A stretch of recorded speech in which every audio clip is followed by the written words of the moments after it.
Hi everyone. Today we have with us Carsten Bzerski, Global Head of Macro Research and Chief Eurozone Economist from the ING Group. Thank you, Carsten, for being here. We would like to ask you a few questions regarding your expertise. So first of all, what challenges do multinational companies face when operating in the German real estate market, and where do you see the biggest opportunities? Challenges are clearly bureaucracy. We're known in Germany these days, unfortunately, for high bureaucracy. Language also matters. I think that is something that multinational companies also have to look into. So it's all really good to have a liaison partner in Germany, understanding the bureaucracy, the language, and also understanding that this is a federal country. So you have federal governments, federal regulations, but also regional contact points and regulations.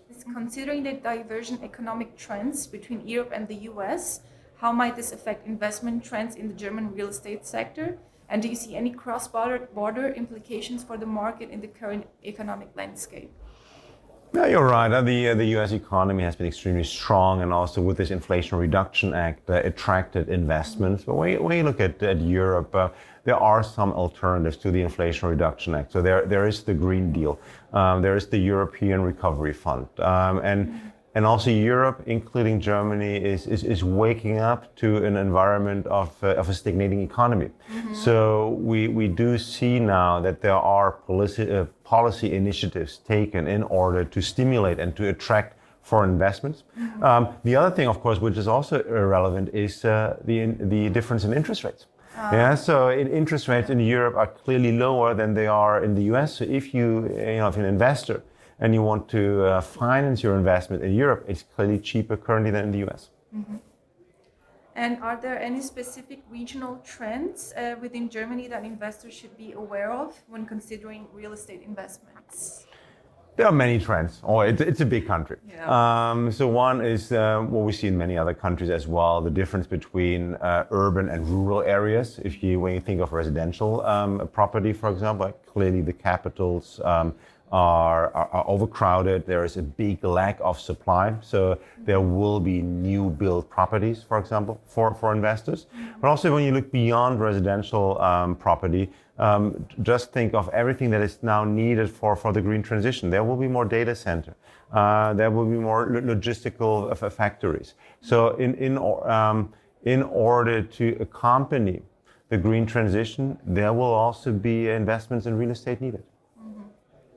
And given your extensive knowledge of the ECB, how do you foresee any potential policy shifts impacting the German real estate market?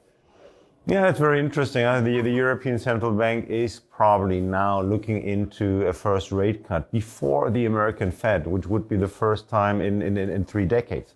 But I don't think that we will get lots of rate cuts. So we will get a bit easing on the policy rate side. But when you look at what is interesting or what is important for investors, it is not the ECB's policy interest rate, but it's capital market interest rates.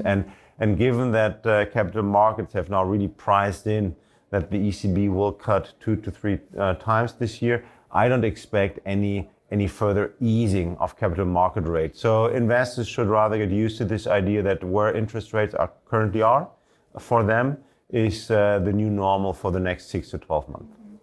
Something that is hard to swallow, right? Yeah, well, the absolute level of interest rates is still not so high. It's only where we're coming from. We came from negative interest rates, and of course now over the last 2 years, we've seen a quadrupling of interest rates. But when you compare it with the situation 10 or 15 years ago, the absolute level of interest rates is still low. Okay. And last but not least, what do you appreciate most about participating in this event with the GRI? It's a very interesting event with a diverse audience, a very sophisticated and highly skilled audience. So I really enjoyed the questions that I got after my presentation. Very well informed, highly knowledgeable audience. Great, thank you very much, Carsten. Thank you for having me.